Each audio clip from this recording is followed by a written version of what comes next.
Gadsden. This is Nathaniel Gadsden's Writers Workshop. That's Brother Chris Thomas.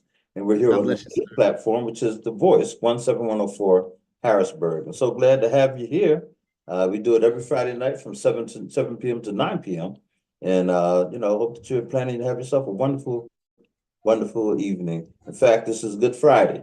And many of you are probably out at services and all that good stuff. That's great. I understand there's a lot of the seven last words that Christ spoke. A lot of those events are going on, and people are having church service tonight, I'm sure. And so, whatever you do, have yourself a merry, merry, wonderful Easter. Remembering what the season's all about. By the way, that he died on that cross and rose for us, and so that's something we should never ever forget. And God bless you wherever you are. Hope that you, like I said, are having a wonderful time. And for our brothers and sisters who are not, remember that there's so many people in the world right now who are living in horrible conditions, war-torn conditions, poverty, all kinds of crime that's taking place. There's a bunch of men all of a sudden who have lost their minds up in New York City and other parts of the country as well, who are just punching women in the face. They were showing it just on the news literally before I came on tonight. Some guys standing, there and on the street, broad daylight. It's not like something, and they're taking videos of it and posting it on Facebook and Instagram and things. And some people have already been arrested. They're looking for some other guys. And it's the craziest thing. They don't seem to be connected. It just seems to be something that caught on, and someone thought that that was a cool thing to do. And they're not just hitting these women. I mean, they're punching them. The one lady had a concussion and all kinds of different things, black eye, uh, everything under the sun. Can you imagine the fear and terror that they have now? Just walking down the street, minding their business, and haven't been assaulted like that. Never know when it's going to happen again. And so, we live in a crazy world. Now, that's just a few people. But one thing we sometimes blow out of proportion is the news that's happening. That is news, no question about it. But, on the flip side, remember there are millions of people who are not doing that kind of craziness and who are living a good life, living a sound, spirit-filled life, whether it be Christian or whatever their religious, background might be there, or following the mandates of their the tenets, if you will, of their religion, and they're trying to live in peace and harmony with other people who are on this planet. But there are some, my God, there are some, picking up guns and shooting people for no reason, assaulting people, stealing people's property. They showed one guy run into a store, and he was just taking all kinds of stuff. And the store owner had a policy of don't try to stop him because they might have guns or whatever. So he just called the police real quick. He hit the button, but this guy was just taking everything, and pretty much taking his time, and then just took off. I don't know if they ever caught him or not, but in broad daylight, just unbelievable. It's unbelievable the kind of things that people are doing these days. And listen, knowing the consequences if you get caught, if you get caught, you're going to go spend some serious time, and it just doesn't make any sense. Then there's the other side too, real quick, and that's this guy who they just sentenced 25 years in prison. The man was a multi-millionaire. They said he was on the trajectory to be a trillionaire. I mean, this guy was doing it, and still he had to still take other people's money. So he still had, had to get out there and come up with a scheme that would take other people's money. And now he's going to face 25 years of his life in prison. Does that make any sense to you? It doesn't to me. One of the richest people on the planet, and he still has to set up a scheme to just defraud people and take their money. And so there are a lot of people out there who are saying, "Hey, I lost everything. Or that was my savings, my life savings, and now it's all gone." Uh, what do you say to people like that? And he's a relatively young man, in terms of the way he looks. 25 years is 25 years, though. That's 1/4 of your life, if you think about it. Maybe even 1/3 of your life, when you think about it. But anyhow, it is what it is. And we just have to be on our P's and Q's and do the things we need to do to, stay safe and to continue to move forward with, sound living. But what we're all about is the Writers Workshop, and usually I have people like Neil Owens that will come on. We have just so many good people who come our way and do great things because they're great writers and they have wonderful, vivid imaginations, and also they're observers of life. And so when they write very powerfully because they've honed their craft, and also they've taken stock of what's out there, whether it's inside their head, something that they've made up, the fiction or the nonfiction, something that's real. They are what we call craftsmen, and that's both men and women. They're wonderful craft artists who can, weave the word. And I'm always in awe of these folks as I sit with them. So I hope that you'll stay tuned. I hope that you'll continue to listen in. Let me tell you about a little project we worked on, and it is now out, and I'm gonna pull it up here. And I always wear these store-bought glasses because they do a good job of sort of magnifying the things that I want to lift up. But let me show you this magnus. You can get this on both. And let me take this out here first. This is one of the poems that I wrote. You can get this both hardback and softback cover on Amazon. It's called Beyond the Surface, and this was just a mock-up. Here it says not for sale, but the book is now out, and it's doing well for us. If you're interested, you can go online and just look up Beyond the Surface, a Wordshop anthology of poems and short stories, and it is again Nathaniel Gadsden's Writer's Wordshop. And so when you purchase this, you'll be supporting the Writer's Wordshop and all the things we try to do. And we are doing a lot of great things, And I don't mind telling you, this is a really great anthology that's put together back in 2000, I think it's 2005 originally. Let me see here. What was the actual date? 2004. That was the first edition in 2004. And we didn't do much with it. So we decided to, all these years later, 20 years later, to look at it again and repackage it and put it back out. And you will see that we have great writers like Claude Lewis.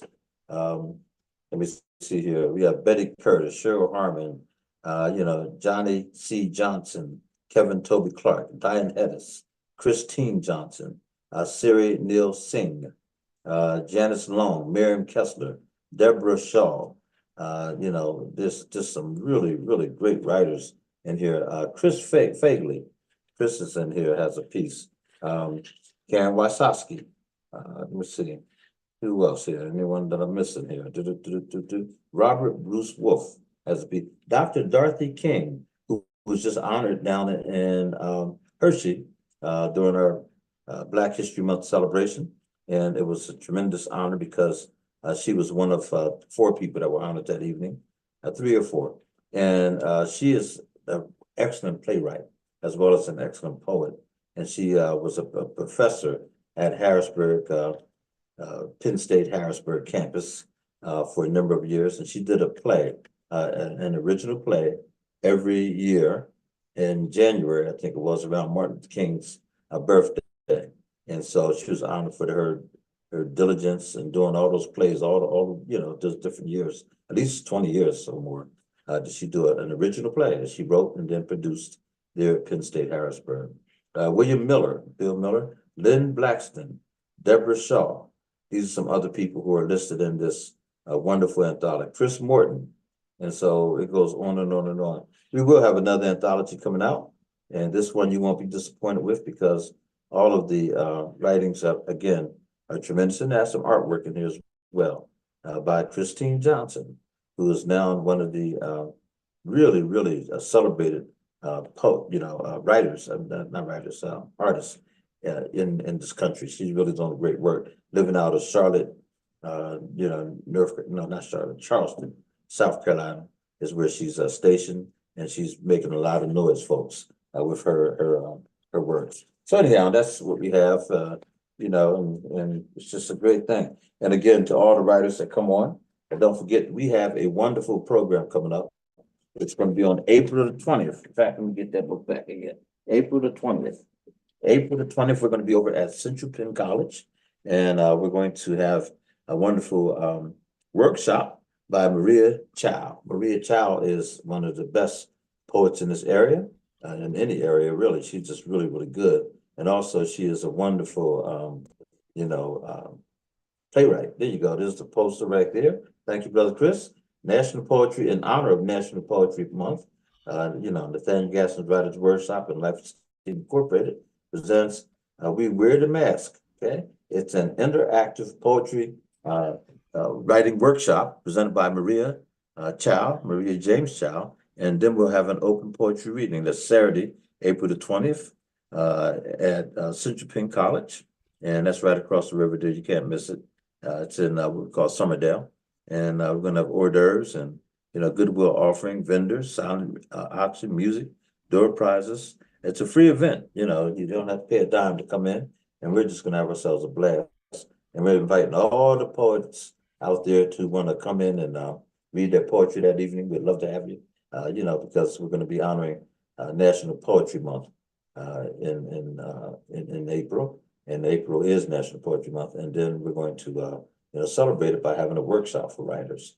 And you can't beat that. It's going to be a lot of fun. Again, it's all free, and it's at the Central Penn College there in Summerdale, PA, right across the river here from Harrisburg. Okay, all right. And hopefully, we'll get a great turnout and have a lot of fun and just, celebrate. We have a lot of things lined up, by the way.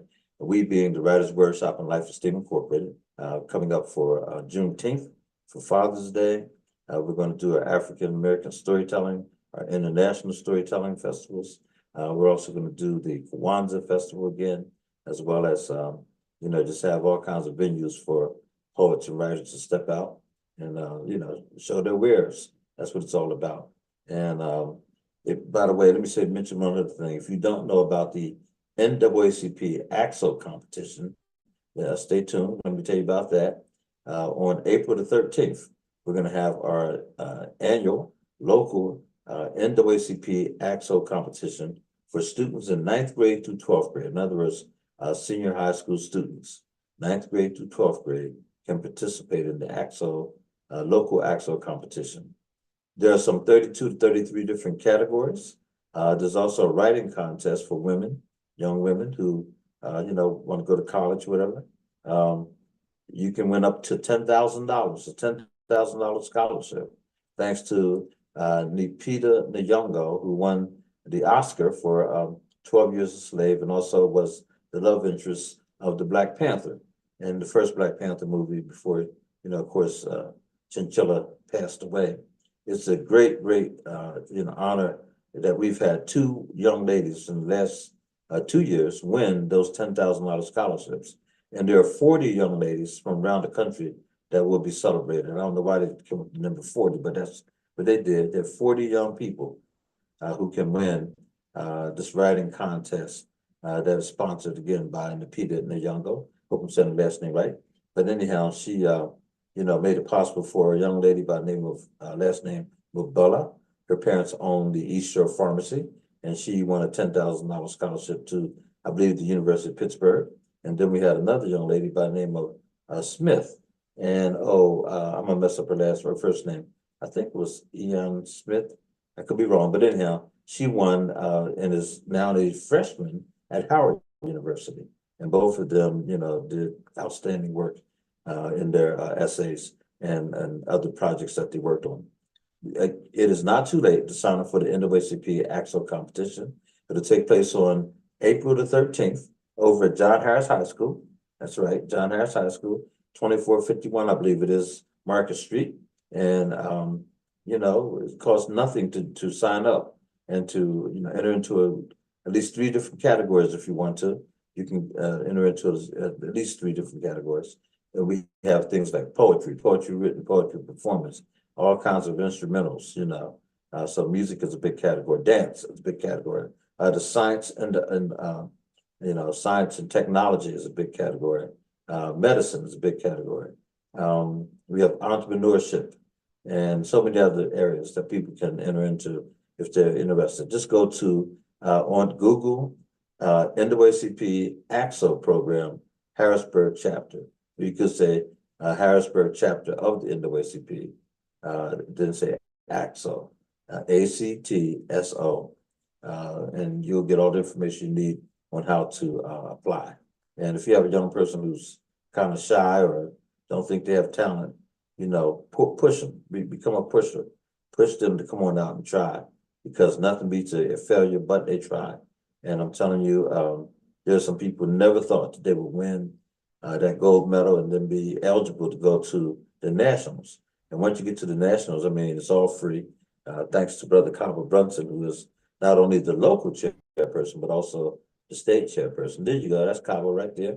He's the actual chair. Great picture. Thanks, brother. Appreciate that. And Mr. Brunson's been doing this since the 90s. And he's a former executive with the Pennsylvania Human Relations Commission, a really sharp guy. And his daughter, Damali Brunson, happens to be the person who does, she's the, what do you call it, the vice chair. In fact, if you look all the way to the left in this picture, the lady in the white happens to be the wife of Cabo Brunson.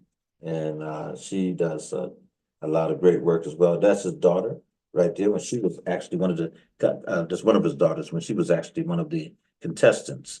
And she represented us at the National in Poetry. And you can see some of these young folks here. A lot of them have now graduated from college and done different things. So this was a great picture. And by the way, that's his wife is named Makita. The big dude sitting over there on the side here on the left, that's me. And that was the class of 2023. This picture was taken in Boston. And you see how many students we took. That was some 16 students that qualified to go to the nationals.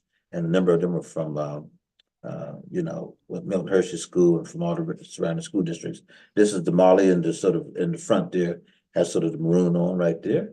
Again, that's Makita standing right next to her daughter. And then my wife is in the hat right there in the middle. You see her right there. She's right behind. So we were all there. We were in the place. We had a great time. And believe me, these young people are up against it because they have to compete on the national level. So that means that you have a lot of competition, And so I don't know, that picture, that's when you're showing. Can you show that again once, Chris? It looked like it was the finale. I don't know if you have anything else to show some of the, okay, there you go. So you see where it says glow? Yeah, so this was Damali here on local TV doing the Good Day PA, talking about Axel. The young lady sitting next to her happened to be from, that's Napita the Younger right there in the what do you call that, lavender, purple, whatever. And then you see two people over in the black, and there was a lot of contestants there from another, year. And showing what they got. These are all laptops that they had in their hands. Okay, there we are, and that's in the Harrisburg School District building. And those were some young people from another year that participated. So good stuff. Thank you for pulling that up. Yeah. So anyhow, if you'd like your young person to be involved, or if you're a student out there and you are seeing this program, and you're saying, well, I'm in the ninth grade, 10th grade, 11th grade, 12th grade, I want to apply. Well, just go online, Google AXO, Greater Harrisburg, NAACP AXO, and find the application on there, fill that bad boy out and send it in. And it's as simple as that, and you want to look at the category that you want to participate in, you want to compete in. And some people do just one category. They will say, I'm just a musician, so I'm just going to do, play the piano. That's what I do. Some people try different things. You can take up to 3. So why not spread your wings and try a couple different things? We've had winners. We had Madison Stokes 2 years ago won a gold medal on the national level in medicine. And she did something around the effects of COVID-19 that stays in a body for a long period of time. A lot of people say you get over it after 8 to 10 days quarantine and all that. But she said there are some people who actually have different things that stick with them because of the COVID. It may be a constant cough. It may be all kinds of different things she brought up. And so she did a great job and won the national level. It was electrifying when we you're sitting there for about anywhere from 800 to 1,000 people in that auditorium. Got to be at least 1,000 because you have almost 800 students alone. So you have well over 1,000 people in this auditorium, and then they announced the names of the winners. And when they said from Harrisburg, Pennsylvania, in the area of medicine, Madison Stokes, and they don't do it that way. First they do the bronze medal, then the silver medal, then the gold medal they announce. So after they said the bronze, then they said the silver, I was like, oh boy. And then all of a sudden they said gold medal from Harrisburg, Pennsylvania. That was excellent, And Madison's doing great work. She's out at, I think, Carlo one of those schools, I'm not sure, out in Pittsburgh area. And she's doing excellent work. And so I know that her mom and dad are very, very proud of her for what they're doing. But then we had a young lady just last year get a gold medal, not a gold medal, a bronze medal on the national level. She's from Milton Hershey, and she got a bronze medal for science, and she did an excellent job. And she got some great tutorial from a local, a scientist, Dr. Sterling Thompson, who was retired, and he took time to sit with her and ask some questions and, help her to, sharpen her presentation and look at her, her project before she took it to the nationals, and it paid off. And so we do have, mentoring prior to the competition, and then we have mentoring after we selected the gold medalists to go on to the national. We will sit with them for the better part of, a month or more and help them to really look at their project, look at their presentation, and really make it as professional as they possibly can. And so that's what that's all about. And we're always looking for judges too. So if you are an adult and you're interested in, maybe helping to judge in a particular area, once again, you should go to, the Greater Harrisburg NAACP AXO program, and then fill it out saying you would like to be a judge.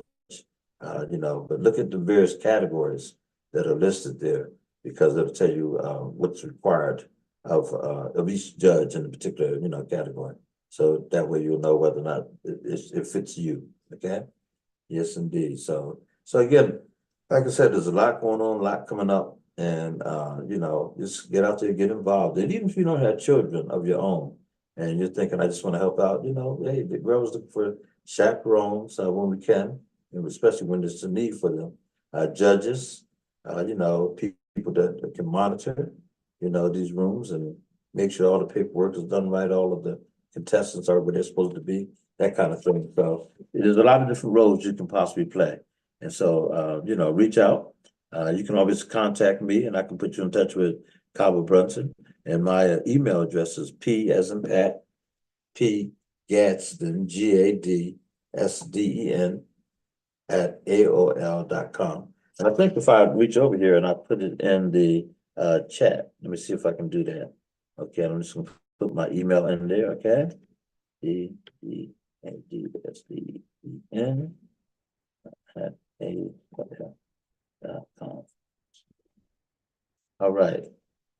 And hopefully you can all see that. That's my email address, pgadsden at AOL.com. Okay?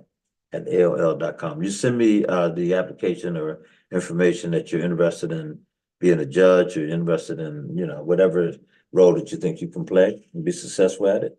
We'd love to have you. Okay? Real good. I'm gonna take that down. Hope you all got it. PGADSDEN at AOL.com. All right. Good stuff. Good stuff. Okay, Brother Chris, I'm gonna ask if you will bring up the first video for tonight. One of the things we do, and Brother Chris is a master at it, he brings up these videos of people doing poetry, and we get a chance to look at those things and just kind of marvel at some of the talent that's out there. And this is the first one. Well, these are kind of short, so I'll play like 2 or 3 of them. They're like a minute. Oh, excellent. Okay, that's good. Thank you. My name is Zinnia Johnson. I'm in 7th grade, and this poem is Black History Month by Nikki Giovanni.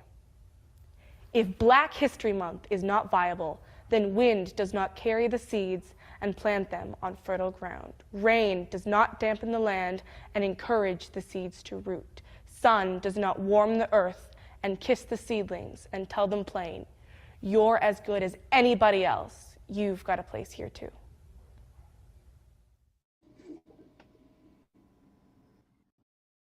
Hi, my name is Aya. I'm a junior, and the name of my poem is Mosaic of Black. Like scattered seeds across unfamiliar soils, we disconnected from our mother and her stories, only peeking at her wounds but never what's left of her. Our ancestry and interrupted history of Africa, we are stolen treasures, birthed from the womb of art, and even when our trauma is a snake growing in the belly until it gets so big, you have to reach into your throat and pull it out from your smile. Black don't crack. Not even when they try to shatter melanin like glass and try to shoot down the possibilities and erase us from our own narratives. We give life to life without ever needing to press skin against one another. I wear my mosaic of black like Du Bois, like Garner, like King, like Malcolm, like Sandra, like Angelou. They remind us that we are still here and we still here. Black has never been synonymous with death because in our minds, in our hearts, nothing ever dies. It is only a legacy.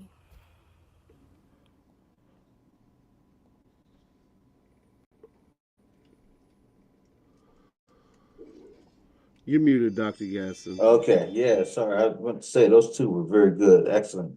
I always marvel at the way people can just craft and put together poetic, imagery, and just pull it out of, wherever it comes from. That's really good stuff, Thank you. And I like that shirt that she had on, or both of them, I think she had on shirts that says, "I am poetry." Good stuff.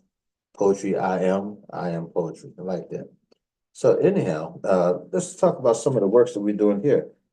Again, we're trying to get together an anthology for 2024.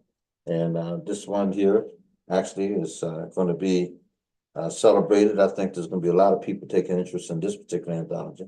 And I'm going to read a couple pieces from this. Again, this is Nathaniel Gadsden's Writers Wordshop, presents, an anthology of great writers from the area. This one is from a good buddy by the name of Claude Lewis, attorney. Claude Lewis.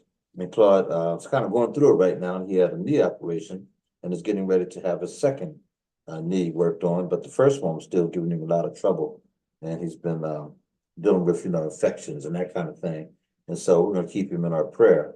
And, he was the poet laureate for the city of Harrisburg from 2002 to 2006. It was a 4-year run. And well deserving as far as I'm concerned. Claude J. Lewis.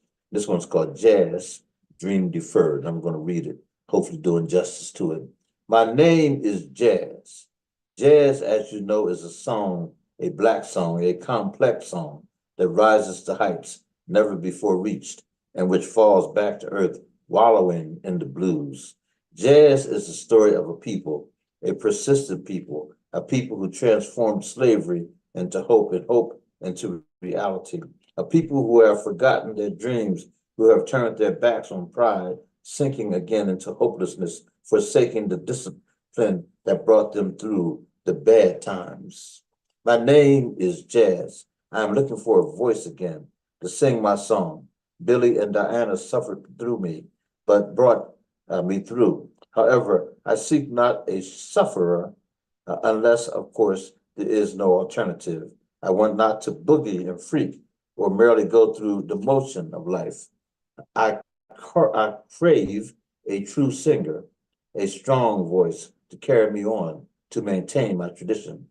If you are there, have no fear. If you are there, have no fear, for I will wait even as my patience falls and aspiration grows. I will wait because my name is Jazz. And I'm sorry I stumbled over some of that, but this is good stuff. And I'm reading it just real cold, but I like this piece a lot. And that last part says, my name is Jazz. I'm looking for a voice again to sing my song. Billy and Diana suffered through me, but brought me through. However, I seek not a sufferer unless, of course, there is no alternative. I want not to boogie and freak or merely go through the motion of life. I crave a true singer, a strong voice to carry me on, to maintain my tradition.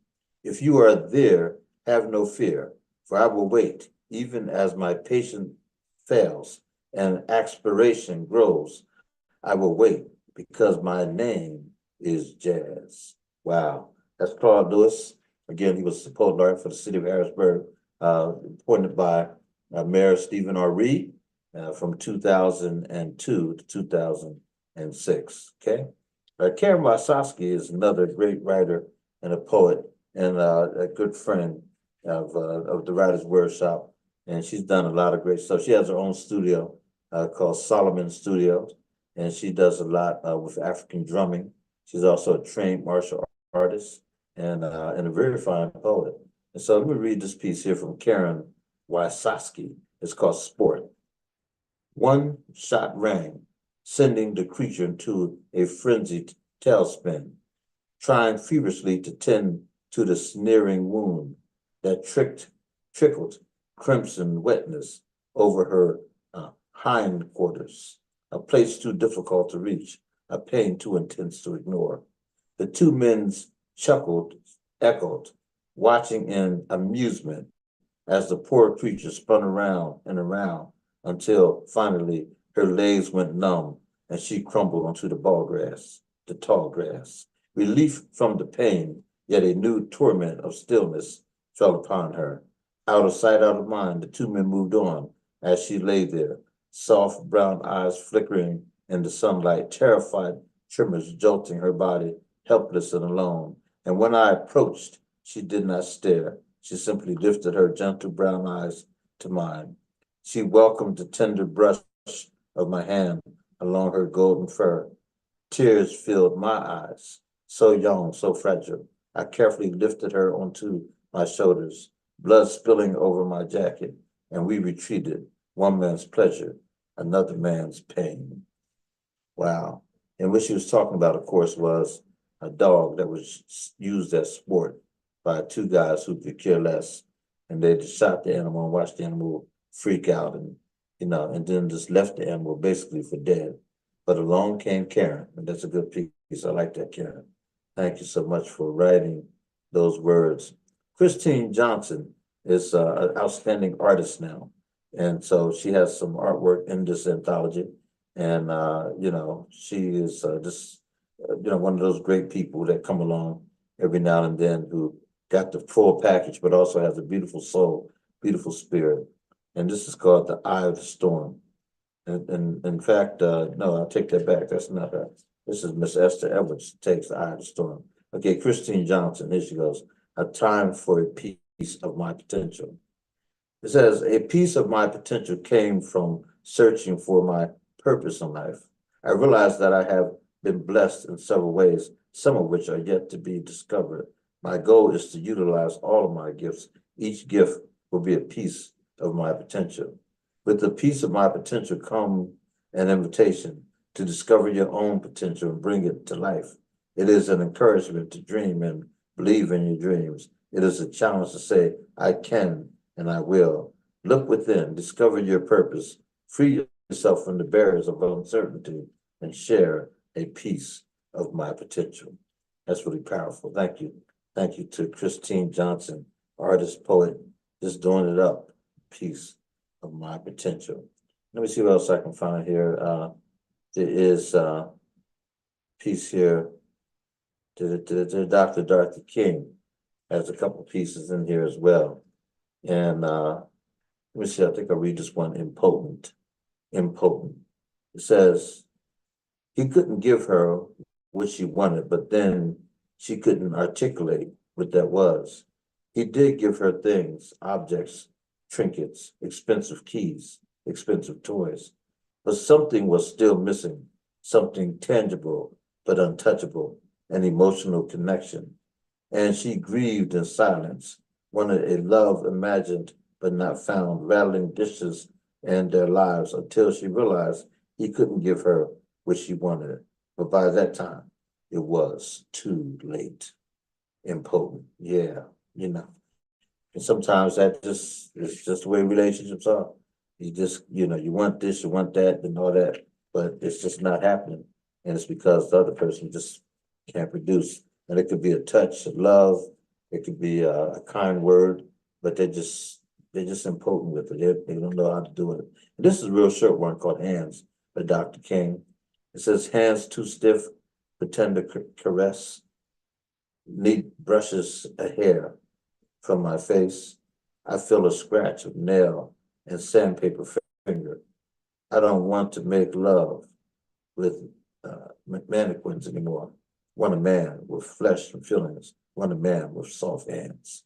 And it says it says knee brushes a hair, but that's okay. We'll fix that. Okay. There's so many other good pieces in here. So this anthology, and I'm just, walking through it. Like I said, there's so much here that could be lifted up. And all this was written back in 2004. And there's a piece here by Claude Lewis called A Tale of Two Sons. Really good stuff. I'm not going to read that. The Amber Room by Betty Curtis. Really, really powerful. And she tells a story there. Cheryl Harmon has Withholding a story. And these are short stories, but very good stories. Yeah. Anyhow, again, reading from the anthology called Beyond the Surface. And I know it's kind of showing up backwards here, but that's what it is. That's what it is. We're, moving also in the direction and have always done these workshops where we have writing workshops down at Elizabethtown College. And we enjoy being connected to Elizabethtown because they had that wonderful Bowers Writers House. However, what we're going to do is start doing some of the writing retreats right here in Harrisburg at 900 South Arlington Avenue, simply because, I know some people have a more difficult time making their way down to Elizabethtown, especially some of the younger people. But, we'll make it happen in both places. Just having that connection to the school, I think is really, really good. But also having the opportunity to have them right here in Harrisburg makes a lot of sense as well. So we do plan on doing that, so stay tuned for that. And, we'll make sure that you know more about it. We also have an Easter egg hunt that was planned for tomorrow. And unfortunately, because of the wind and the chill, and also to talk about rain, because ours was from 12 noon to about 5 p.m. And it was going to be at 900 South Arlington Avenue. And so we decided to postpone that. It's rescheduled now to, as you can see, April the 6th. Okay, April the 6th, same place, same time frame, and all that. So it's after Easter Spring Fling. There you go. That's a nice flyer too. It says, come and join us for this free event. And again, it's at 900 South Arlington Avenue. And we're going to have a lot of fun. I got to give big props to James Lowes, the Reverend James Lowes, who created the organization Youth 10 Times Better. He, with his, big heart and ability to find resources, he has donated a lot of candy. And I do mean a lot of candy for this effort so that, next Saturday, we're hoping and praying for much better weather. Say that 3 times, better weather. And also, we have vendors that will be there, and we have music and activities for children, like the different things going on. I'm not going to say, I know we're hoping to have the bouncy house and some other things going on. But anyhow, it's going to be a blast. And we hope that you will come out next Saturday, not tomorrow. They're at 900 South Arlington Avenue out there in the Union Deposit area. And just right up from Community General Hospital. They used to call it osteopathic. You want to come to that wonderful Pennsylvania United Church Center with led by the Reverend Dr. Larry Pickens, who is a brother out of Chicago, Illinois, and just a brother knows what he's doing. He's a great leader for that organization. So anyhow, that's what's going on, and we hope that you will come and join us. It's a free event, and bring your kids and let's have a ball. Last year we had over 200 young people come through, and they had a great time. Picking up candy, finding the eggs and all that kind of stuff. We're going to do that again this year.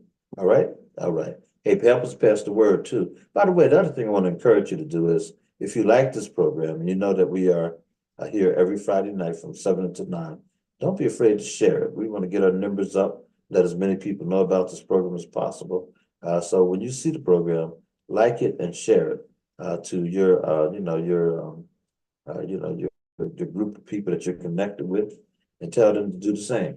And let's get more people that want to come on and read their poetry and pick up these hints on how to write a novel and how to write poetry and all that kind of good stuff.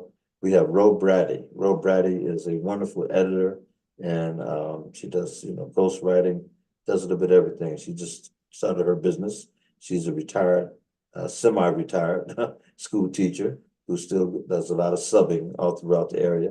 And so she's good. She's been a teacher for years and a great writer and a very good novelist as well as a good playwright.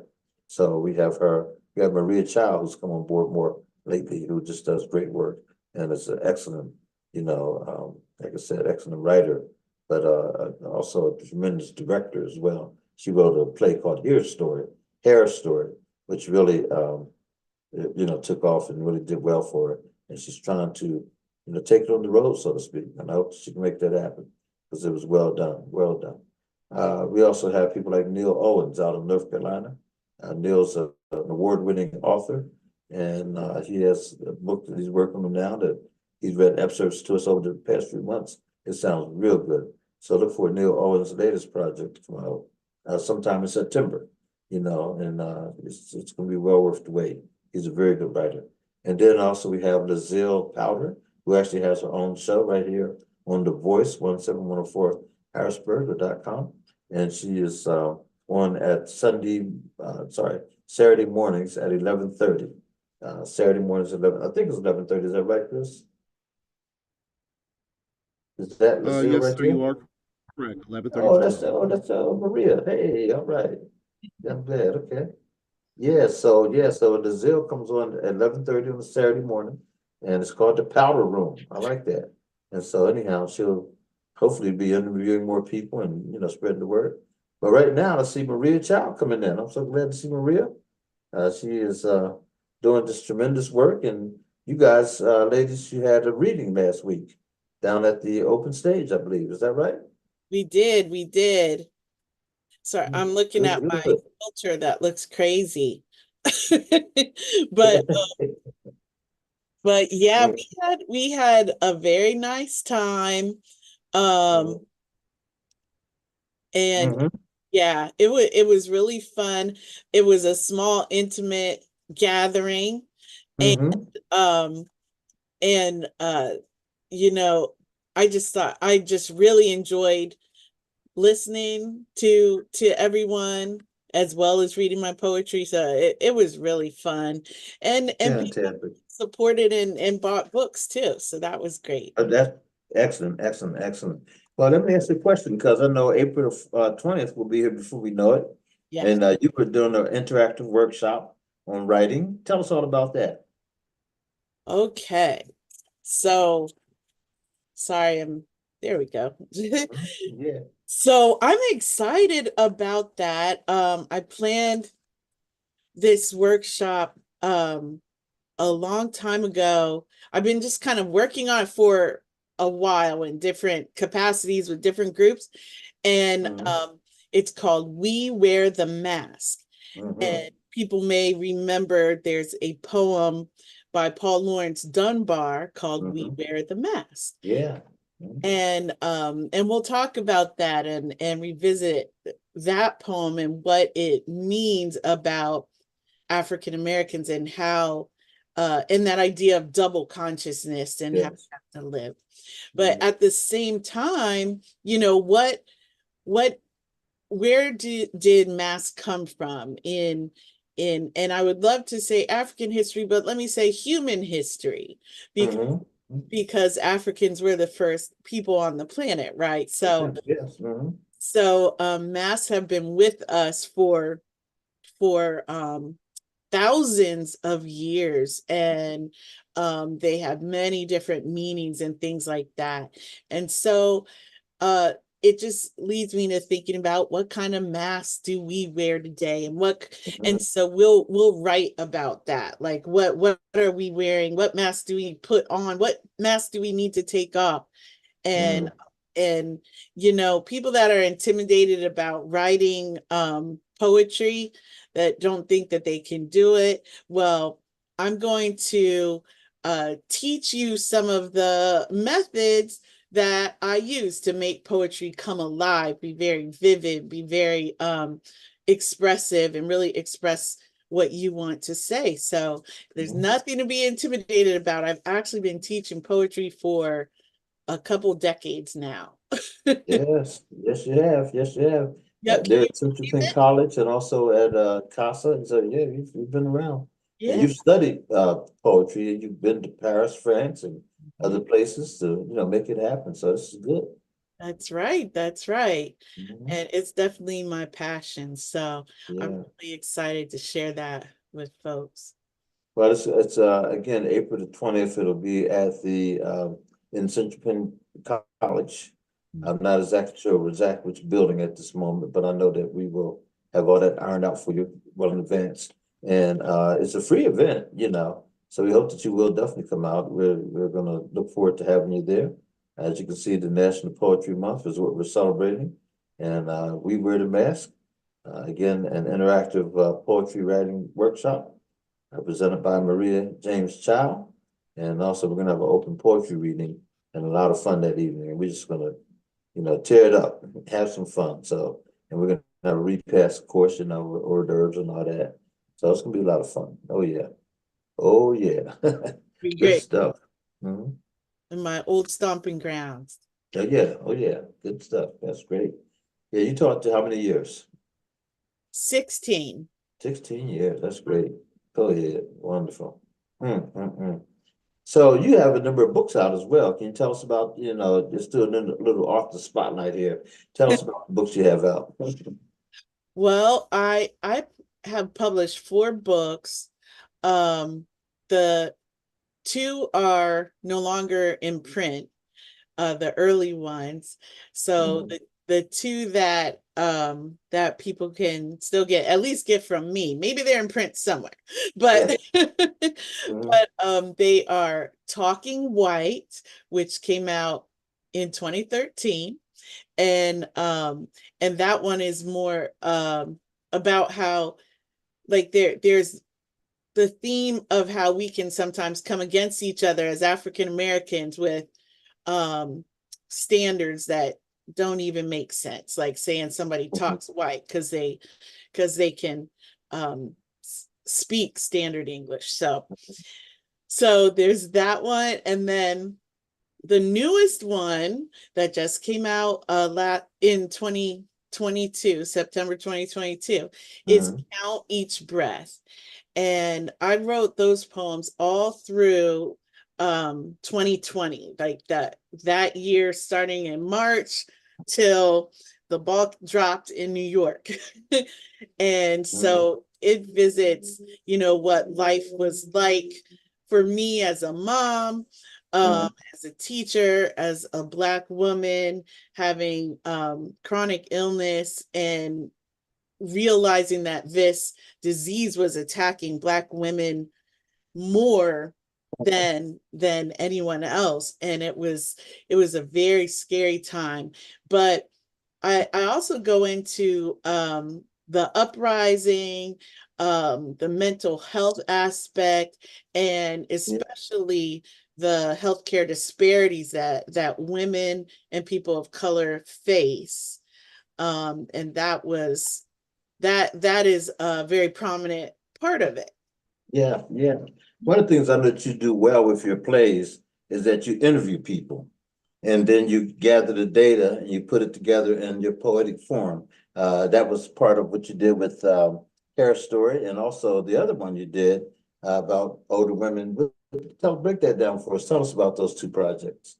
Okay, so in 2018, we did Reclaiming My Time, an American Griot project, and the American Griot project is that oral history project where I go and interview people. And for Reclaiming My Time, the topic was women during the civil rights era. So they weren't necessarily activists at that time, but they were alive during that time. They shared their memories of that time.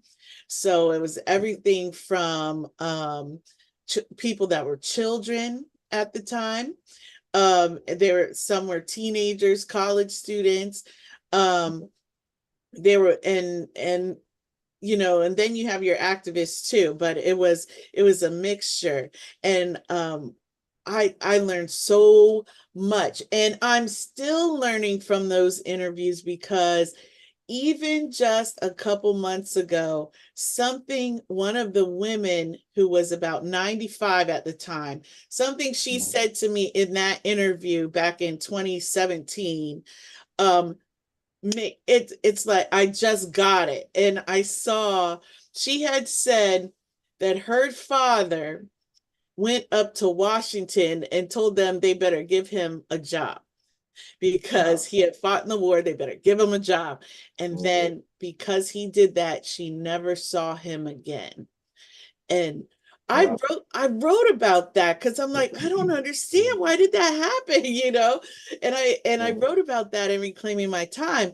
And I only recently found out that what she was referring to was a huge protest of Black and white veterans Mhm.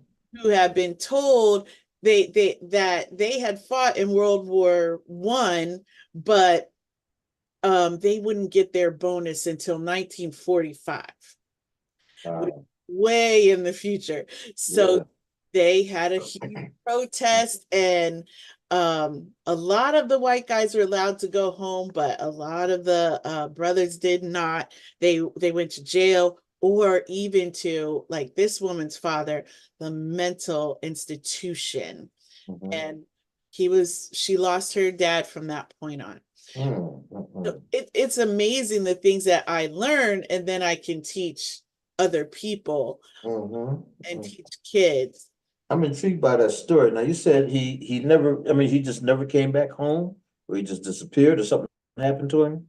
No, he was institutionalized. They said if he had been part of that protest, it was called the BEF, I believe. Okay. Um the something about the bonus army or something like that. And Mhm. um, the authorities decided if he was part of that protest, he must have been insane, and they put him in Wow. St. Elizabeth's Hospital. Unbelievable.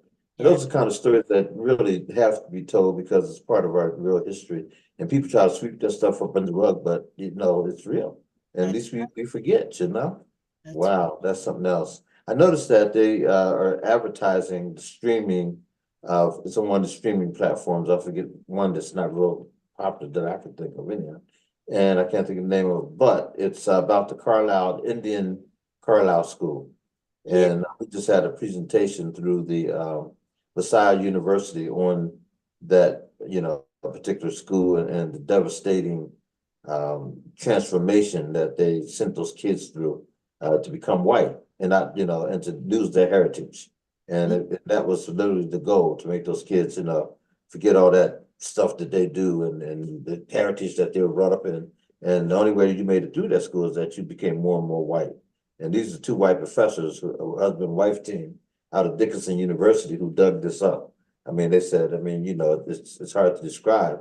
Said, but the things that were going on there was just an incredible affront to the Indian race. But they were doing it, and they had to acquiesce, or take the bait, so to speak, in order to survive. Because some people weren't missing. For real, weren't missing. And it's like, wow. So they told a devastating story about that school and all that. And I didn't realize the school, I think it closed in 1904. I thought it was still open for years. They said, no, that Indian school, I think they said it was 1904 that it officially closed down. Oh, It did so much damage to the Indian population at the time. Just incredible story. So, so you're a storyteller. You do a great job of it, and I was really blown away by all the plays, really. But I thought that hair story was really powerful. Really powerful. And what was the overarching theme of Hair Story? What was that really all about? I would say the overarching theme is radical self-love, like Mhm. to take the step to say, I am going to be who I am, regardless of anyone else's standards. If you if you choose, you can choose any hairstyle you want, but choose it as an informed consumer, Mhm. and know that if someone's trying to force you into this box that we call professionalism, just know that that box may give you cancer one day. Just, Amen. Mhm. just be aware that the chemicals that we use in our hair and that we are encouraged to use, um, that they cause cancer. It has been proven. And so it just, all of that comes out. And just our main character is a young Black professional trying to find herself. Mhm. Through the stories of the Black women around her, she starts to grow and understand who her ancestors were and what who she is, and Yeah. Mhm. what it all means. So It's powerful. Yeah, and I thought it was really well done. You thank know, the actors did a good job, and you know, your direction was good. Yeah, outstanding, outstanding. I hope you can take it on the road and be successful with that. You know, not just spot here and there kind of thing. I hope more people see it and will embrace it. You know, so I that's great. I How hope. long have you been writing, Maria? When did you start writing? Oh wow.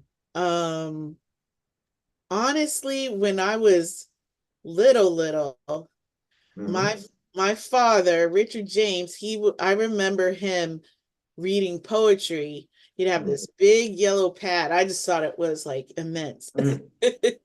um, and he would write poetry and he would read it for people. I Yeah. remember people being in the house and um them talking about it afterwards. And so I was exposed before I knew how to write. I was exposed to writing.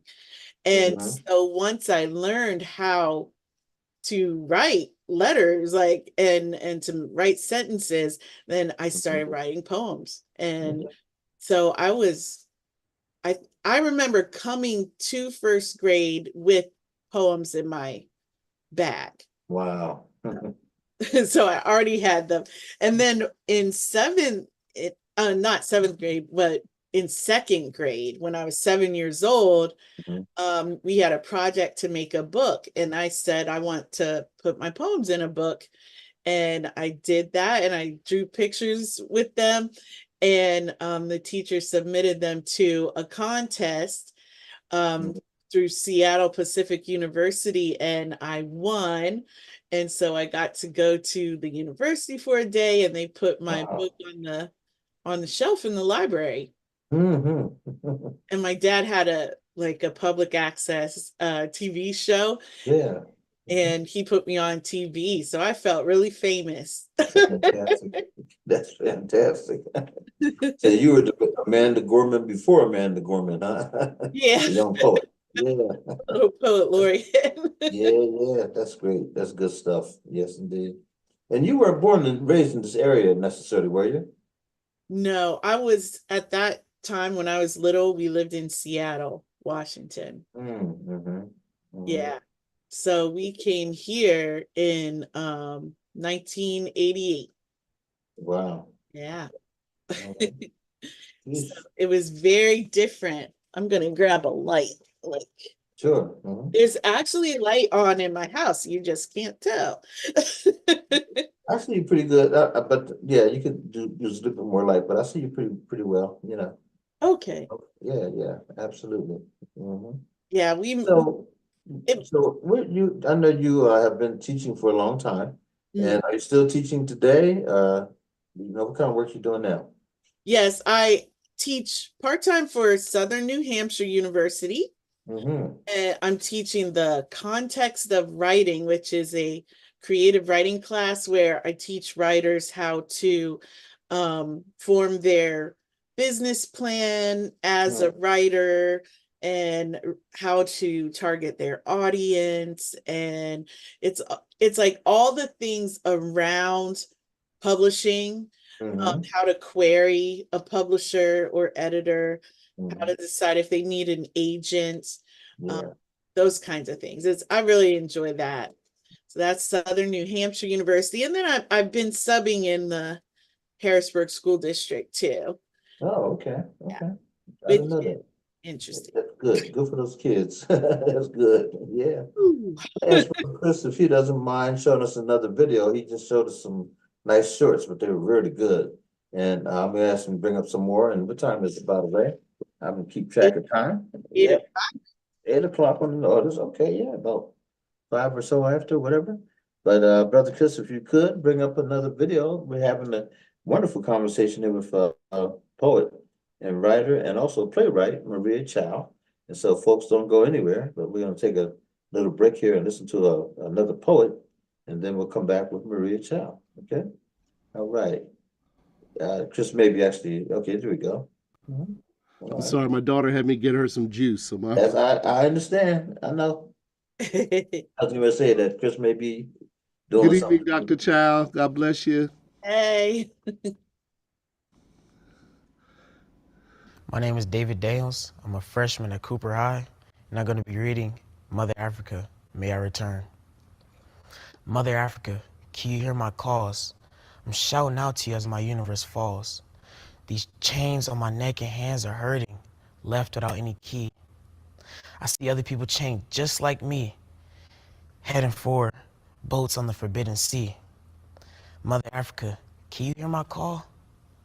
I am being stolen, forced away from my home. I am lost in the dark. I cannot see. Vomit, blood, and dead bodies cover me. Mother Africa, where are you? Please come save me from this misery.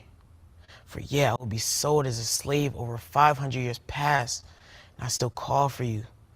Mother Africa, why have you stopped looking for me? Mother Africa, are you still waiting for me to return to your beloved homeland? Will you welcome me with open arms? Mother Africa, may I return? Nice. And you know, and these My name young is people Kimberly. too. I'm Okay. in the 10th grade, and this is Still I Rise by Maya Angelou. You may write me down in history with your bitter, twisted lies. You may trod me in the very dirt, but still, like dust, I'll rise. Does my sassiness upset you? Why are you beset with gloom? 'Cause I walk like I've got oil wells pumping in my living room. Just like moons and like suns, with the certainty of tides. Just like hopes springing high, still I'll rise. Did you want to see me broken, bowed head and lowered eyes, shoulders falling down like teardrops, weakened by my soulful cries? Does my haughtiness offend you? Don't take it awful hard, 'cause I laugh like I've got gold mines, digging in my own backyard. You may shoot me with your words, you may cut me with your eyes, you may kill me with your hatefulness, but still, like air, I'll rise. Does my sexiness upset you? Does it come as a surprise that I dance like I've got diamonds at the meeting of my thighs? Out of the huts of history's shame, I rise. Up from a past that's rooted in pain, I rise. I'm a black ocean, leaping and wide, welling and swelling, I veer in the tide. Leaving behind nights of terror and fear, I rise. Into a daybreak that's wondrously clear, I rise. Bringing the gift that my ancestors gave, I am the dream and the hope of the slave. I rise, I rise, I rise. Nice. That's such a classic poem. Oh my goodness. My Angela. I like your background there too. It's pretty cool. Yeah, yeah. How's Maury doing, your husband? He's doing good. He stays busy as usual. All right. And he is from the continent, Senegal. Yep, that's right. That's right. That's beautiful. This Beautiful, yes indeed. painting behind me, he brought paintings back from an artist from Senegal named Andre. He signs the paintings Andre. He doesn't say a last name, but we have a variety of these through African Paradise, and I have some in my house. They're just bright and beautiful. Fantastic. Yeah, that's great stuff. Yeah. So, this workshop is coming up. What should people expect? I know you talk about the mask. And what if I'm not a writer? Should I be intimidated about coming to that workshop or what? No, we'll do some activities that can help you help people start thinking like a writer, start not just it's not school. It's not we'll get to play with language, and we'll get to explore some different ways of of describing things and just kind of bring it to life. One thing that I do with students sometimes is like to bring in a taste or a smell or something sensory, and then Mhm. they have to describe it without saying what it is. So one thing I have done with little kids is those Bernie Bott's every flavor beans, Mhm. because they can come out as any flavor on the planet. Like it could taste like wonderful strawberries, or it could taste like socks, and you don't know what it's going to taste like. And Mhm. they have to like describe what it is doing, and you come up, they come up with amazing imagery from doing Yeah. it. So I've got lots of tricks in my toolbox Mhm. of helping people to write when they don't think that they're writers. So That's good stuff. That's great. That's great. Well, we're looking forward to it. Again, it's April the 20th. Central Penn College. The workshop is going to actually be from 3 to 5. And then from 5 until 6, we'll have, like a repre a re repass, repass and all that hors d'oeuvres, a little bit, get to meet one another and talk. And then we're gonna do an open mic from 6 to 8 and really just kind of, bring the house down with, open mic and poetry and all that good stuff. We'll have vendors, so you'll have a chance to, purchase items, not just books, but other items as well. And just gonna have a lot of fun, folks. And again, it's free. It's the happening place. It's the happening time. They're at April the 20th of 2024 at the Penn, Central Penn College. They're in Summerdale. Is that right? Is that the official address? yeah, Summerdale? Yeah, 600 Valley Road, Summer. good. Thank you for telling me that. 600 Valley Road. Okay, good, good, good.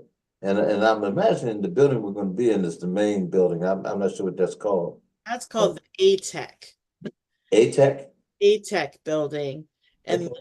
it's the cross between Valley Road and B Street, like the letter B. So Okay. yeah, Okay. Valley Road and B Street, and there it is. Mhm. These Yeah, are yeah, yeah. yeah, these are the dorms on the other side of campus, or shall I say apartments? Sorry, Sir Will. Okay. Good stuff. Yeah, yeah. And Central Penn College has a really diverse population. A lot of people don't know, but it has a pretty large African American population. Is that correct? That's correct, at least for now. Uh, Uh-huh. they actually are going back to being more focused as a A little bit business. more, Mona. Sit with juice till you eat some. I'm sorry, Brother Chris. I think he's talking to his I'm daughter. sorry, that was my Oh, daughter. Go ahead. I'm oh, sorry. no problem. Sorry about that. Go ahead. Mhm. Yeah, it was they're becoming more focused on business and healthcare. So Mm.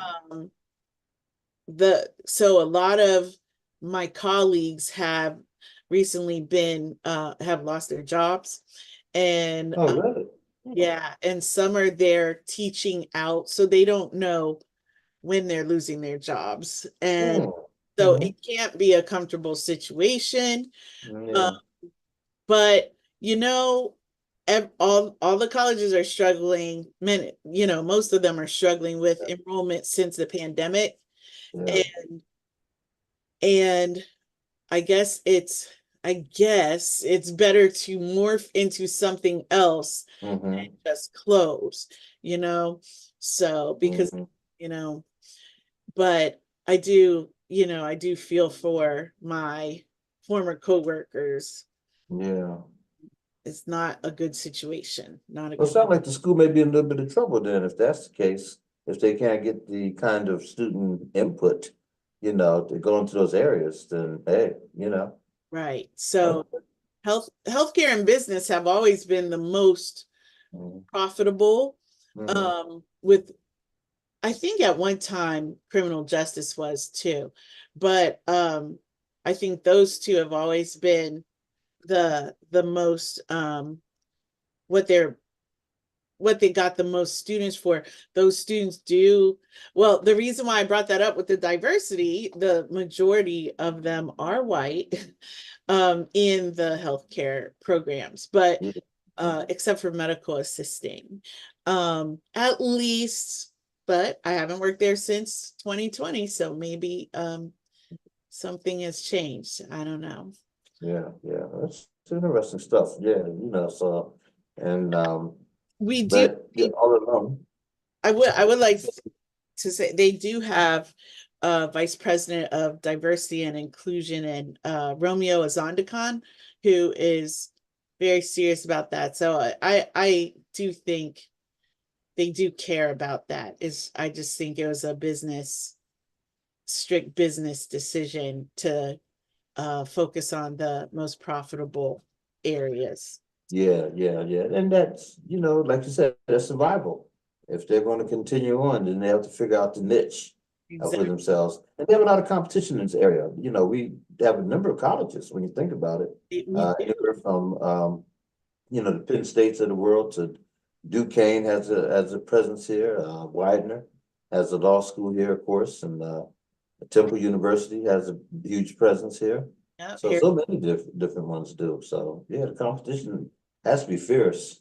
and the most important thing is they have to give me my retirement money when I'm 5 years out. Hey, nice. So they need to get that, make sure that. Yeah. We definitely want to make sure that happens. Yes. Wow, that's amazing. Yeah. Never even thought about that, but you did. Oh, right. I definitely thought about that. Yeah. Now, how do you like teaching at Southern New Hampshire? I really like it. It's a very unique model. And sometimes I look back at what we were trying to build at Central Penn, and it's like they figured it out. Like they got they figured it out.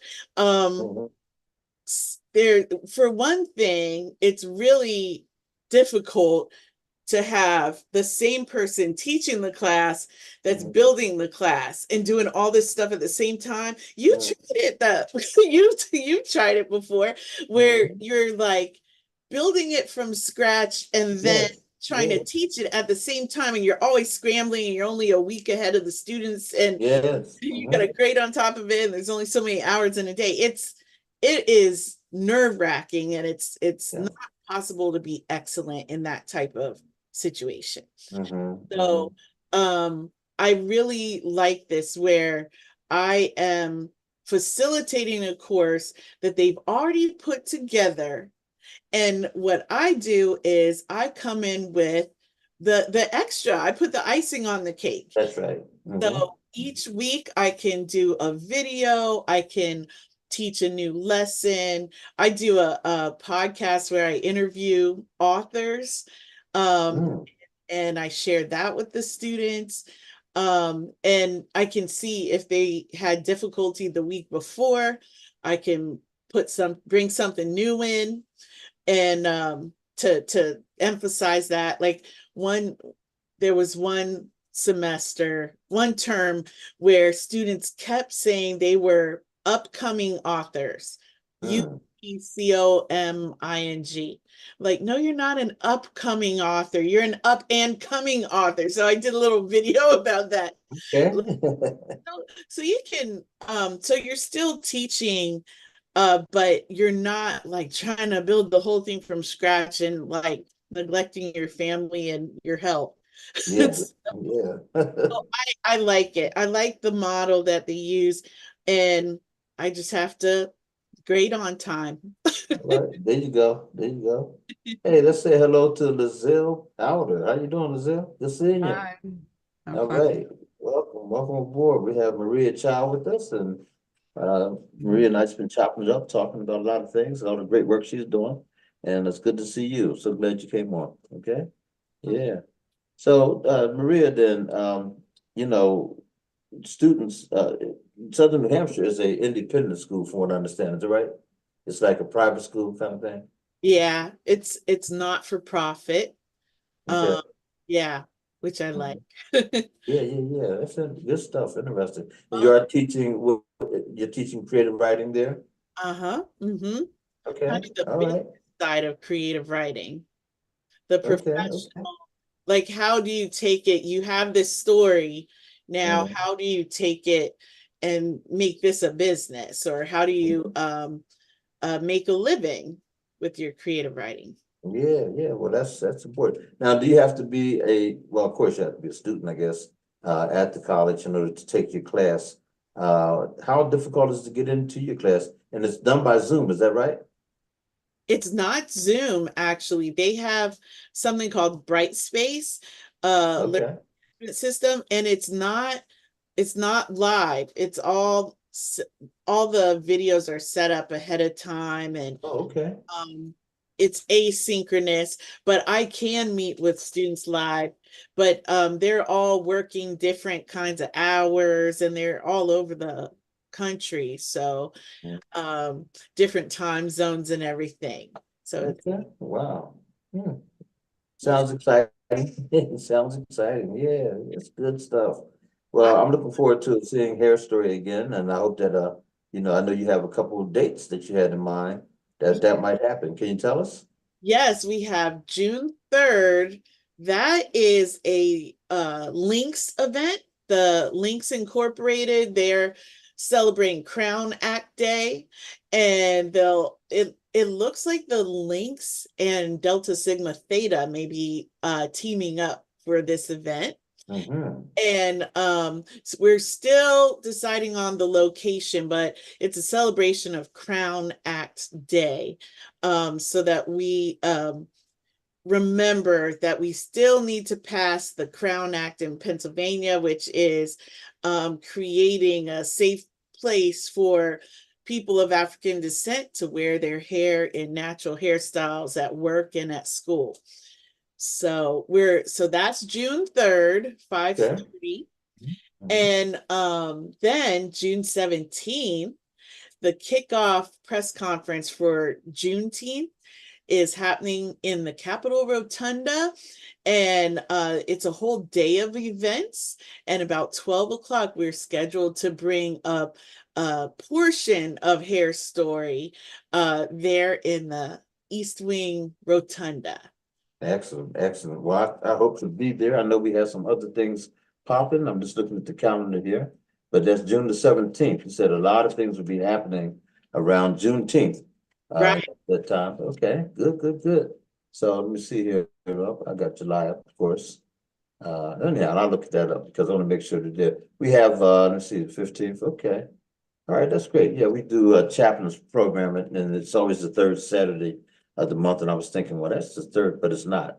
That's actually that's gonna be like a Monday, I guess. Is that right? Right. Yeah. Yeah, Okay. the All Black right. August is having a press conference. There's going to be events for like activities for children. Uh-huh.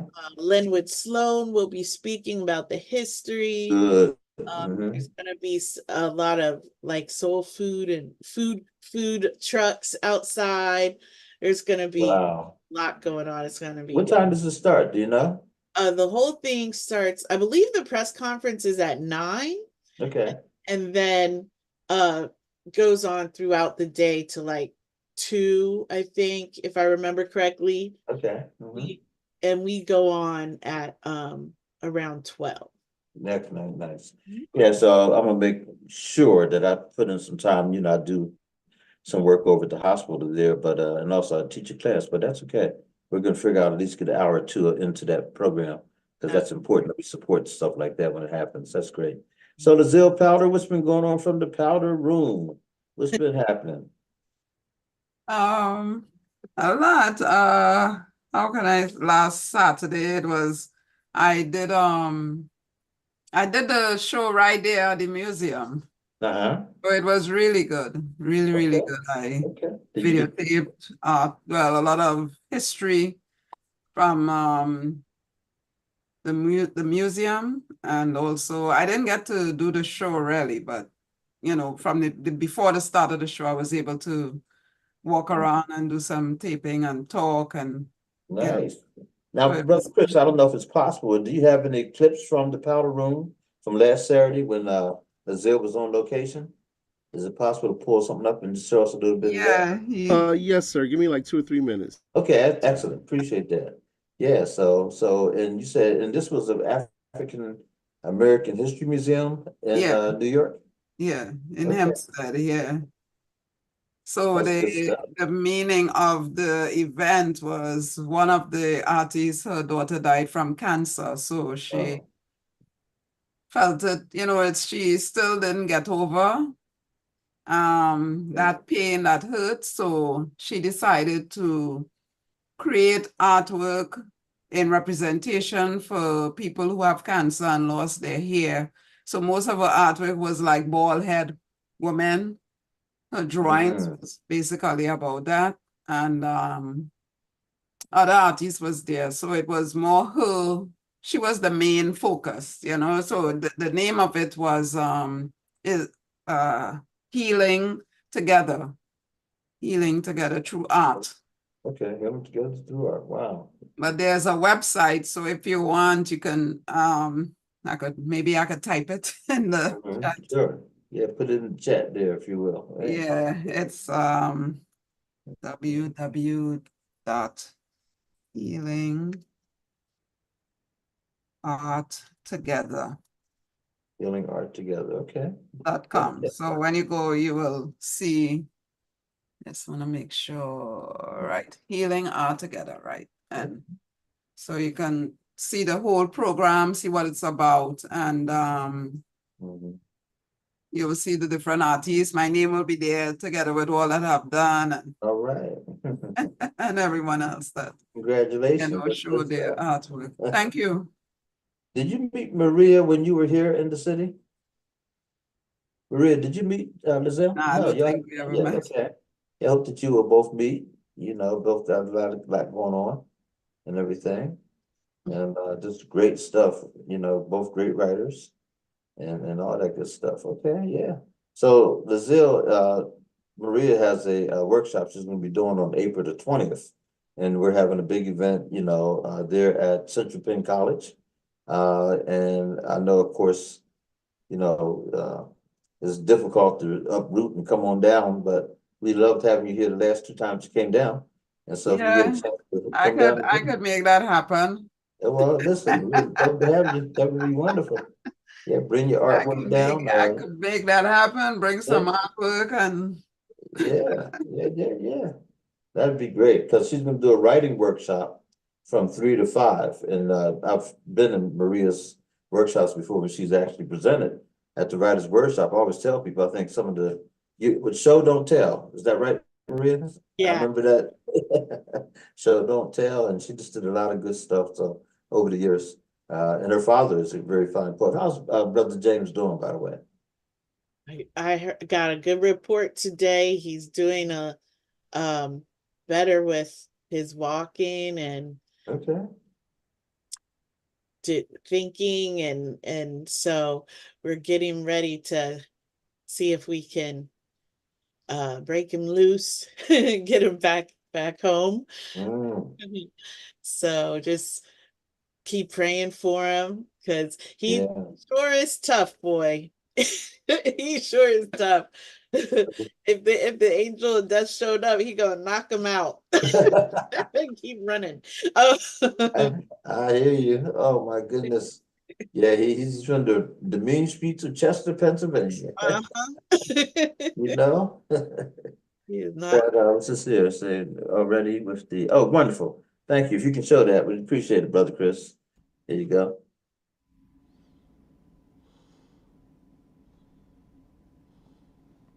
Take a little corner here and just tell you the story how I got involved. It is so crazy. Mhm. Last year, I believe I took the day to get something done, and I came in and I asked to see the curator of the museum. I spoke to someone named Tanya, And she said, well, you know me, I'm a novice. So you're now getting into the art world, you're now getting into meeting people, and you want to be recognized. So I said, let me go and see if I can talk to someone. Eventually I did. And she said, well, where is your portfolio? I was like, portfolio? Said, okay. I said, I had my paintings with me, but I had to do it in a portfolio.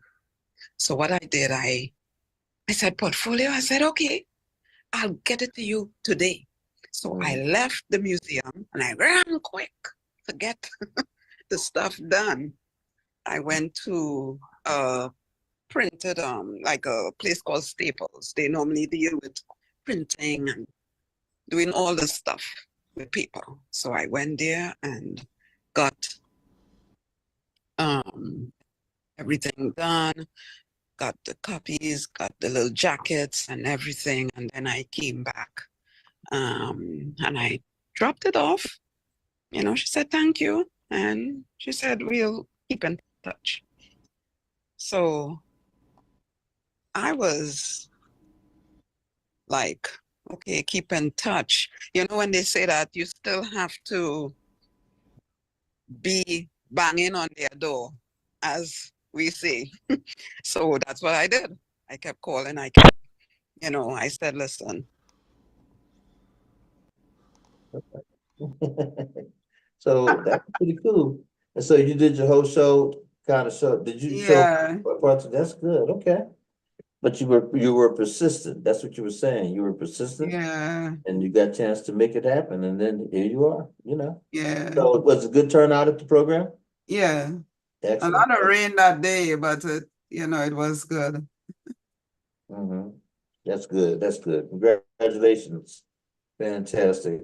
I was just talking to Maria about the fact that Wendy Noche Onye, Ro Brady, and Maria read last Sunday evening at the Open Stage Theater. And you've done some work at Open Stage before, haven't you, Maria? Different things. And I also have to share what we did today. Oh, okay. Do you know Christine Titi? Yes, very well. Yeah, she is CEO of the Oaks, and they just had their Emerge Her conference for women entrepreneurs. So we didn't read, but we set up a book table at the conference, and we had a wonderful time networking with folks that live all around Central PA, but many of them emigrated from Cameroon and Burkina Faso and Nigeria. And I just met so many interesting people and really smart ladies. And we had some wonderful speakers. So we had a really great time. Now, this is a picture of, is that from the conference itself? No, but that might be one Christine, of their activities. that probably was. Yeah, she has a wonderful following. She does a great job. And everything she does, she's very, very artistic and everything. Goes over to Living Springs Church. And they're about business over there. Oh, there she goes. That's Christine and gentleman there. Okay. Yeah. There were other authors there with children's books that were just beautiful. Children's books and the artwork. Kyle. Ooh, I wish I remember his last name. I'm sorry, brother. But but my God, the artwork was incredible. So just it was a great networking and very supportive atmosphere. And Ro and Wendy and I, we had our books there, and people, came by and asked questions and what are you doing, and looked through the books and stuff, and we sold a handful too, so that was good. That's good. That's real good. All right. Where was this being held again? It was at the Radisson Penn Hair. Okay, okay. And something that's awesome about that, back in the day, in the 70s, 60s, 50s, like people of color were not allowed in the Radisson. And now this month, two Mhm. times I have been to excellent events run by women of color at the Radisson. Mm, So fantastic. I just think that's pretty cool. That is pretty cool. Yeah, that's called progress. Yeah. That's all right. That's good stuff. Well, let's do this here. Can both of you read something for us tonight? Would you be willing to do that? Okay. I'm going to ask you both to do that. I'm going to ask Maria if you don't mind going first, and then Lazille, if you could read something as well, that'd be wonderful. Unless you want to do it vice versa, it doesn't matter how you want to do it. I have something pulled up. Okay, good. Thank you. And this is not practiced, Mhm. but this is from Hair Story. And this memory takes place in a schoolyard in the 1970s. Mm. So it's called Brandy with the Good Hair. In my day, recess was a reward. If you behaved, you could play outside in the sun. Swing, climb, have fun. But bad kids had to line the fence. Playtime clipped like split ends. Not a good look. Now she and I shared the same name, same grade, same color. So teachers were burdened with the task of rebranding us. Calling two buzzing bees was hard as hurting butterflies, so we became Brawny Brandy and Big Brandy, Bright Brandy and Brainy Brandy, Breathtaking Brandy and Bedazzling Brandy, Blooming Brandy and Budding Brandy, Bold Brandy and Brash Brandy, Breezy Brandy and Believing Brandy. But one day we were both bad brandies. We had 5 minutes to stand against the fence for our offense. As we heard the sounds of kids playing behind us, we were 5, so 5 minutes felt like 5 years. Eventually, our time out torture was ended. Brandy, I turned, ready to go play, but she said, "No, not you, the pretty one." Confusion came up from the ground like a wild vine around our ankles, planting us in place. Red as a ripe apple, she tried to bury her mistake with a shovel that dug her deeper. Same name, same age, both colored. I'm sorry, I didn't mean to say that. I meant to call Brandy with the good hair. Nice. Suddenly, there was a difference. There was long, silky, flowing-haired Brandy and nappy-headed me. Wow. And I'm just throwing the name out here, the dialogue poem. That tells a story, and the imagery is so cool, you know? You can really see it. It's like watching a movie. Yeah, good stuff. And that was part of your play? Yeah, that was part of Hair Story. Part of your story. I Good hear stuff. Very nice. voices when I was saying it. I appreciate you doing that. Lazille, what you want to share? Say hi. Yeah. He doesn't want to speak. He doesn't Okay. get on camera. All right. I Yeah. just there's really a quick one I wrote today about Good Friday. Really, nothing big. It's called My Cross. It's on my back. I carry it. It's heavy.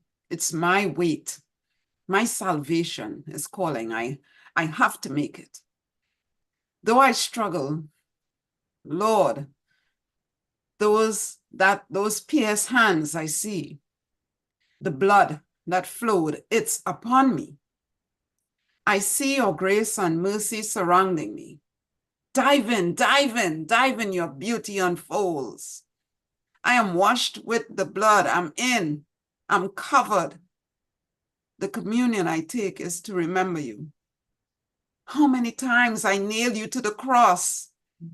Do you still feel the nails every time I fail? Are you being crucified all over again? Salvation calls me, holy, holy, holy. Light shine upon me as I bend my knees. Lord, please forgive me. Very nice.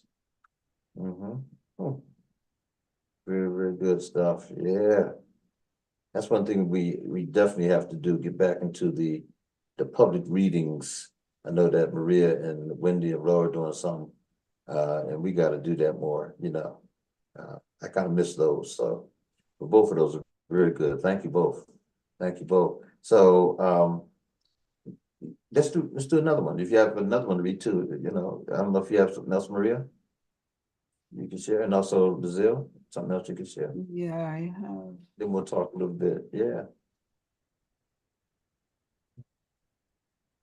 We're just finishing Women's History Month.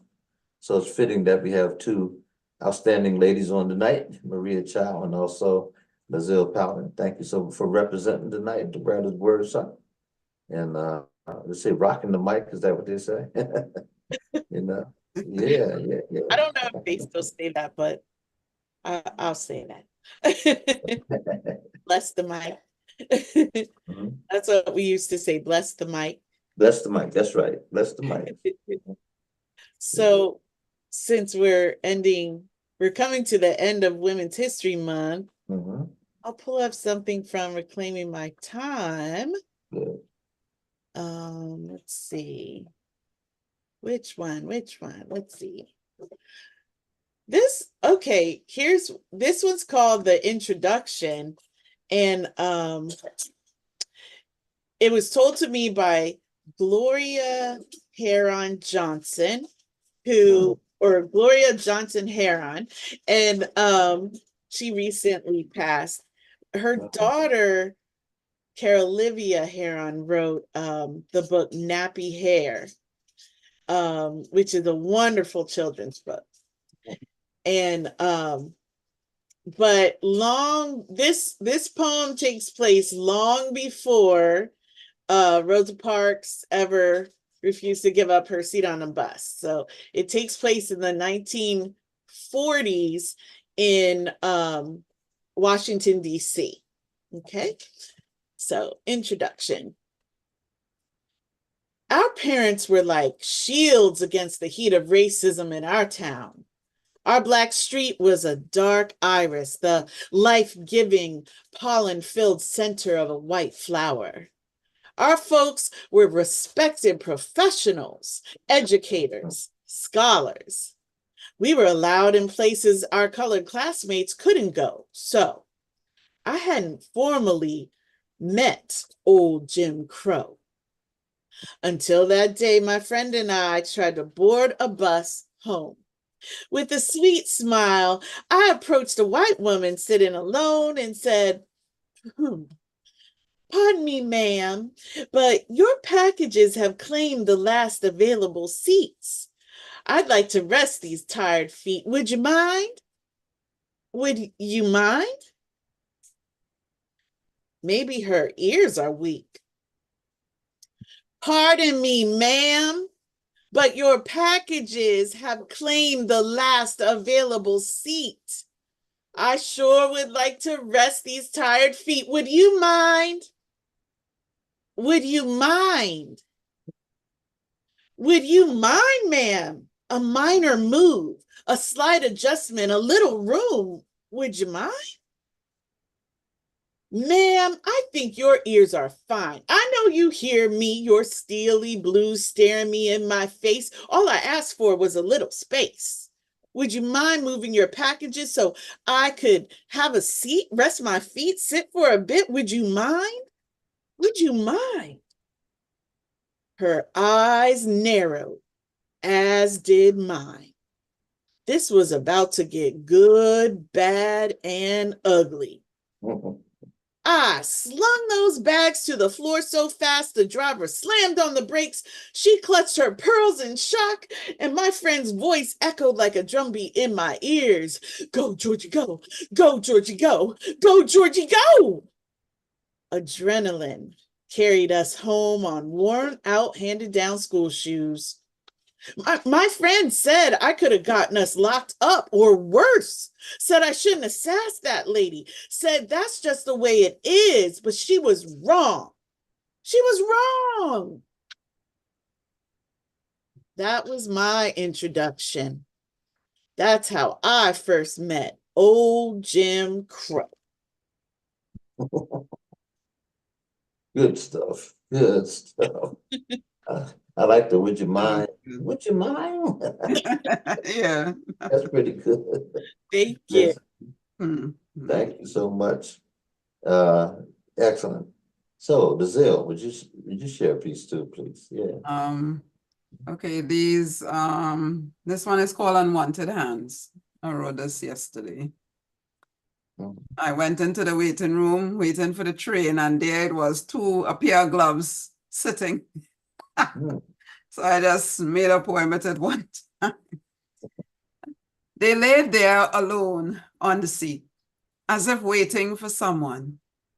They are lost in their emotions.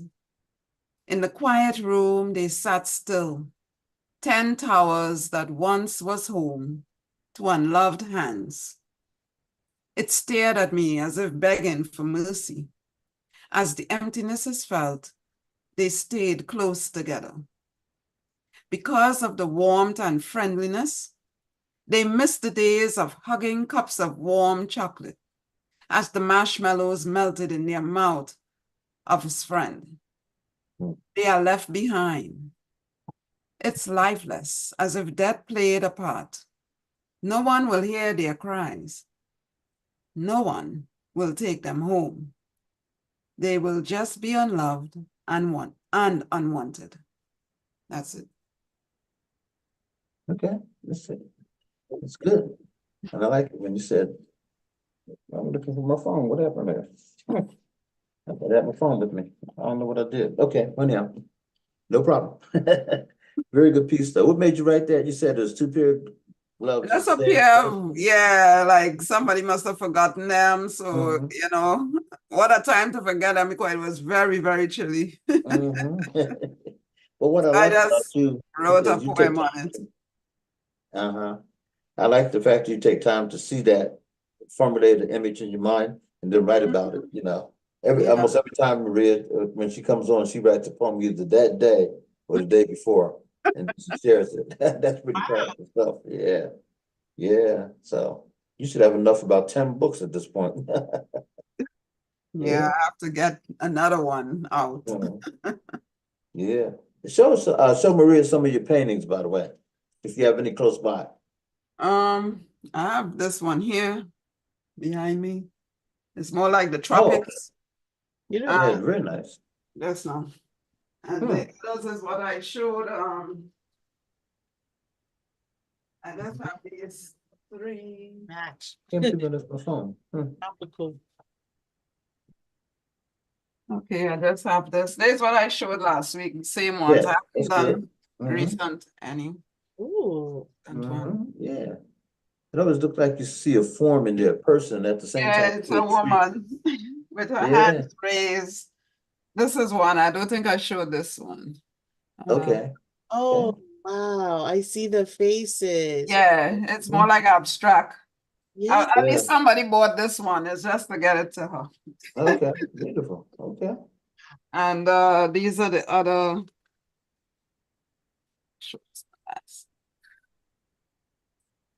This is the next one. Much bigger. This one and the more you stare at them, the more you see, you know? Exactly. That's what I was thinking too. Beautiful. This is the next one. Yeah, like two faces, two women facing different opposites. Yeah. Huh. Wow. Tree. And the others are there, but I just, you know, I haven't done any recently. Just I did these last week. Wow. Okay.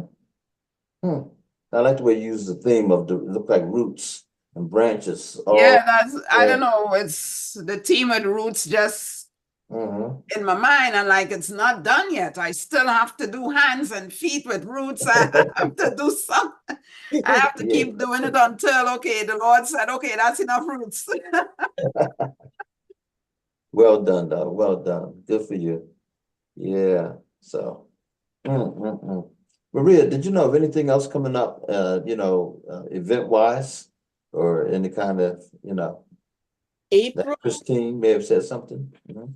well, April 7th, Roe, Brady, Wendy, Washington, Yochione. Oh, I have so much trouble.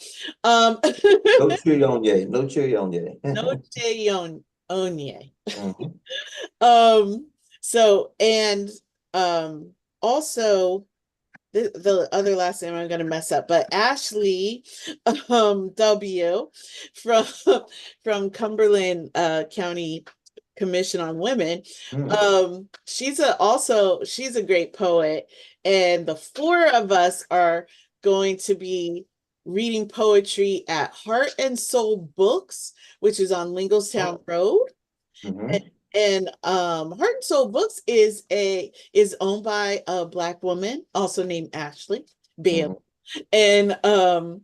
And it is a very cozy, beautiful, diverse bookstore. I love it in there.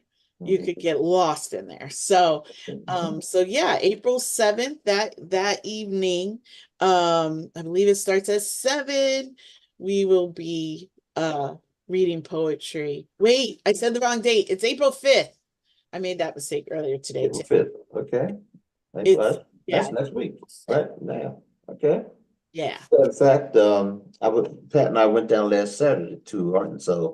That was our first time being there. And Oh, April the 5th is a Friday night. That'll be Friday night. Okay. oh yeah. Good. All right. They said it, not me. So I'm sorry. That's But all right. I'll Though. get That's the good. broadcast from there. Yes, you can. Think of- Absolutely. No, this is good. This is good. Just make it happen. There's enough room for everything to be going on. And by the way, it's a small little cozy, bookstore. And so It you can't fit a lot of people in there, but you can fit enough to have real, like you said, cozy, nice reading. And so, hope somebody will put it on Facebook or whatever, take some video of it. Yeah, that's yeah. great. I'm glad you're supporting the owner. Yeah, we've got to get out there and show her some love because she's put a beautiful bookstore Mhm. together and has a Yeah. lot of events. Mhm. Mhm. And Azelle, how about up in New York City there? What's going on? Anything popping up that we should know about? Well, just Monday I'll be on a talk show. It's Mm. about women 50s above, in your 50s and you're fabulous and you're doing great things. So it's just like a Zoom. I will see if I could do a live if anybody want to come on. All right, so it's Edna White. She is an author, a writer, a speaker, a coach. Well, she's you can say my coach because she's the one that started me into the writing. So Oh, wow. be with her and other panel of women, and you're just talking about things that you do, what you're doing to push forward, what your dreams, goals, aspirations are. Mhm. That is Monday around 7. That's good. That's real good. Yeah. Nice. And that's Monday evening, of course, at 7 o'clock. Okay, very good. And did you say it will be on a Zoom or something? Yes. What I will do, I will get the link and share it with you, Okay, share it. And it is basically a talk show. that's good. That's real good. Yeah. Okay. Let me ask Brother Chris, anything coming up that we need to be aware of, Brother Chris, that you know about? Maybe we haven't talked about this evening. No, sir, not that I know of off the top of my head. Not that you guys haven't already covered. Except the Okay. powder room tomorrow at 11:30, but I'm sure you touched on that in the middle of the program earlier. Okay, very good, very good. And for those persons who don't know, Chris Thomas is the owner and founder of this wonderful station called The Voice, 17104.com. And do you have any openings left, Brother Chris? Sure, yes, sir. We actually have a lot of days, mornings and afternoons that are available. People can reach out to us again by email, again, thevoice17104@gmail.com, or feel free and send us a message on Facebook or any of the other major social media platforms. Very good. Excellent, excellent, excellent. Anytime on a Sunday. Yes, sir. It fluctuates on a Sunday. We have a couple staples on Sundays, so there's some things in the afternoon, but we would have to touch base to see what a person may be, considering on Sunday, because that's normally my family day. So I wouldn't want to plan something too late in the afternoon or evenings, Absolutely. We got to because I jump love to on be that able one. to Yeah, have that liberty for the family. absolutely. That's important, brother. It's good to hear a man say that. Yes. Right on, right on. Yes. And so, and what time do we have, by the way? I want to make sure we're getting close to 9 o'clock there, aren't we? 8:52. 8:52. All right. Well, listen, this is a writer's platform. We are on every Friday night from 7 p.m. to 9 p.m. And I don't know, Brother Chris, how long have we been on the Voice now with the Writer's Workshop? How many years has it been? That's a good question, Dr. Gadsden. We've been on the air since 2014. I think you came on somewhere late 2014, 15. So Okay. almost a decade, if not longer. All right. That's good stuff, man. That's good stuff. And it's just gotten bigger and better. And so we have not only this, but you also have Voice TV. Is that right? Yes, sir. Voice TV is still up and active. Actually, we just added a new client channel, Big Heart TV, which is a local young lady that offers opportunity to R&B artists and local spoken word artists, I believe, as well. Uh, Again, it's on our network under Big Heart TV. You can check that out. But again, the network's on 24/7, 365, voicetv.org. Right, voicetv.org to check it out. We're there with the Writers Workshop and Life Esteem as well. So, whatever you do. So we're going to go out with a bang. Let's go out with the word. I'm going to ask both of our very special ladies to, read something tonight again. And each of you have about 4 minutes there to play with. So if you could, give us something, Sister Maria and Sister Lizelle. Lizelle, you are muted right now, just so that you know, in case you didn't know that you're muted. I have to look for something. I don't have nothing offhand. All right. I don't know if Maria want to do something. Okay. I will share this one from also from Reclaiming My Time. It's called It Takes Place in 1969 in Harrisburg. Yeah. And the person I had interviewed was, I think, about 13 or 14 at the time of that this is happening. And Martin Luther King had just died, and Harrisburg was dealing with it, as well as things going on locally here too. So this is what she saw out of her window. Gloria's window. Crumbling, paint peeling, glass standing between yesterday and tomorrow. I seen them stuff my childhood into a brown beer bottle, set it aflame, and send it a-flying. I seen it. I seen it go up in smoke. Glass between me and an aging white frame city, throbbing with rage. Like my heart beating the rhythms of fear and freedom songs. I seen it. It starts slow, like old tree roots under concrete. I seen it simmer, then sizzle, bubble up, then boil, then burn. I seen it blow. I seen it blow. I seen it blow when they refused her service, then got her foot in the door. When they hung that boy like a fish in his cell, when they got Malcolm, Martin, Jack, Bobby, I seen it. I seen childhood spark turn dark. I seen teachers turn tail, the river become a wall. The color boys went rage blind, but me, nah, I seen it through my white frame window, crumbling, burning, my safe place dying like his heart hit by hate's bullet, mixed up a southern sense of flesh and magnolia. I seen it through the glass of my white framed window. Wow. Man, there's a lot there. That was really good. Thank you. Thank you. Yeah. Good stuff. Lizelle, if you don't mind reading a piece. I didn't really get a piece. I didn't get any more. Let me see if I could get something quick. I just have about 3 minutes. Let me see. Yeah, if you don't, it's okay too. No big deal.